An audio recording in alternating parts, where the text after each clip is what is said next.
I stepped into Alex's parents' elegant dining room in their quiet Connecticut suburb, the scent of pine from the Christmas tree hitting me like a false promise of warmth. But there was no holiday feast waiting, no golden turkey, no cranberry sauce glistening under the chandelier. Instead, my husband Alex and his lifelong buddy Ryan sat at the polished oak table, looking like they'd rehearsed the scene from some twisted boardroom drama. Legal documents sprawled across the surface where plates should have been, the word divorce screaming in bold caps at the top. My stomach twisted, but I held it together. My holiday sweater dress suddenly feeling like armor too thin for the battle ahead. Ryan lounged back in his chair, that smug grin splitting his face like he'd just won the lottery. Alex fiddled with his tie, eyes glued to the floor, avoiding the woman he'd vowed to cherish 8 years ago. The twinkling lights on the tree mocked me, their cheerful glow illuminating the betrayal like spotlights on a stage. "Happy holidays," Emily, Ryan drawled, his tone laced with venom disguised as cheer. "We've got a special surprise for you." I stood frozen in the doorway, hands clenched at my sides to hide the tremor, refusing to let them see the crack in my facade. Ryan rose slowly, circling the table like a shark scenting blood, his words dripping with calculated cruelty. "See, Alex and I had a little wager," he said, eyes gleaming. "I bet him $50 that when we slapped these papers in front of you, you'd crumble tears, begging. The whole pathetic show. Women like you always do, don't they? All that talk about your graphic design gig making you independent. But deep down, you're just scared of being alone." Alex finally glanced up, and what I saw in his eyes wasn't remorse, it was a spark of thrill. Like this was the climax of some game they'd been playing behind my back. The silence stretched, broken only by the faint hum of the refrigerator in the kitchen. Alex's parents were conveniently out of town, visiting relatives in Florida, leaving us isolated in this perfect storm they'd engineered. No one to intervene, no one to witness my supposed breakdown. I approached the table deliberately, my boots echoing softly on the hardwood, each step building the pressure in my chest like a storm gathering force. Ryan had his phone ready, thumb hovering over the record button, eager to capture my humiliation for their private amusement. I lifted the pen, a sleek black one from Alex's desk set, and scanned the pages. "So, where do I sign?" I asked, my voice even, betraying nothing of the rage simmering beneath. Ryan's smirk flickered. "Just for a heartbeat." "What?" Alex stammered, leaning forward. "Emily, don't you? I mean, we should discuss this." I flipped to the next page, pen scratching my name in deliberate strokes. "Discuss what?" "You've made your choice clear, betting on my tears like I'm some predictable sitcom wife. Let's just end it." With each signature, their confidence eroded, Ryan's grin faded into a scowl, Alex's face paling like he'd seen a ghost from his own making. When I finished, I reached into my bag, their eyes following hungrily, expecting Kleenex or a breakdown. Instead, I slid a thick craft envelope across the table. "Since we're trading gifts," I said, my smile sharp enough to cut, watching the color drain from their faces. "Here's mine for you both." 3 months before that fateful Christmas, I was still trapped in the illusion of a salvageable marriage, waking at dawn to brew Alex's coffee, black with 1 sugar, in his monogrammed mug, packing his lunch with a note tucked inside, pretending the gestures meant something. But the cracks had widened into chasms. Alex's appreciation had soured into disdain. He'd shove away my home-cooked meals with complaints like, "This steak's overdone. Emily, can you get anything right?" I'd murmur apologies, remake it, all while swallowing the hurt, convincing myself it was just his stress from the finance job. Good wives endure, right? They don't rock the boat. The house became my prison of perfection. I'd scrub counters spotless after my own long days at the design firm, fold laundry with military precision, only for him to sigh at a stray sock and mutter, "My mom kept things together better than this." Ryan's visits ramped up.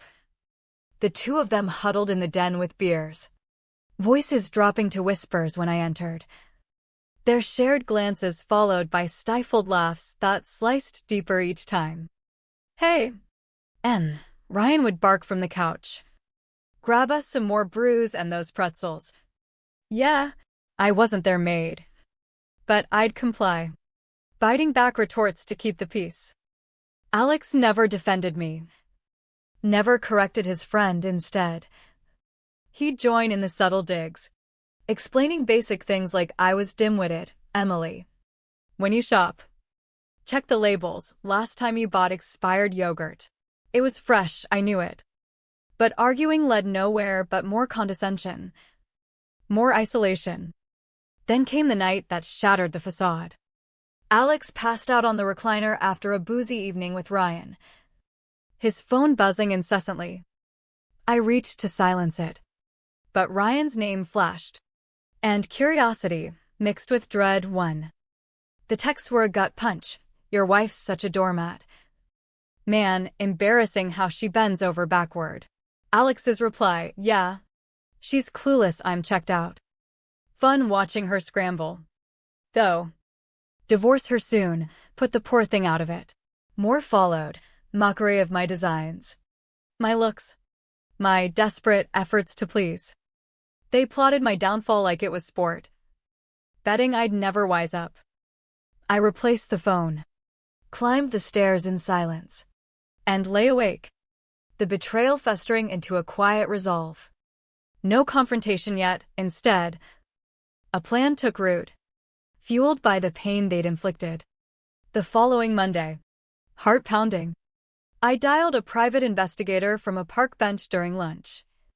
Voice barely steady. "Hello? I need to uncover some truths. Laura Thompson, ex-cop turned PI, met me at a bustling New York cafe, her no-nonsense demeanor cutting through my nerves. Notebook in hand. She probed, spill it all, the changes, the suspicions. I detailed the texts, Alex's cruelty, the late nights with Ryan that reeked of lies. Money vanished too. Credit statements showed lavish dinners at steakhouses I'd never visited, hotel stays in the city, unexplained withdrawals. Alex brushed off questions with anger. I managed the finances. Emily, stick to your pretty pictures. Laura dove in, tailing them for weeks, compiling a dossier that revealed horrors beyond infidelity.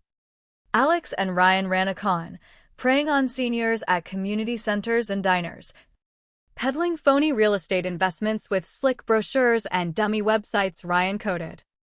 They've swindled $250,000 from 12 victims, Laura reported, sliding photos across the table.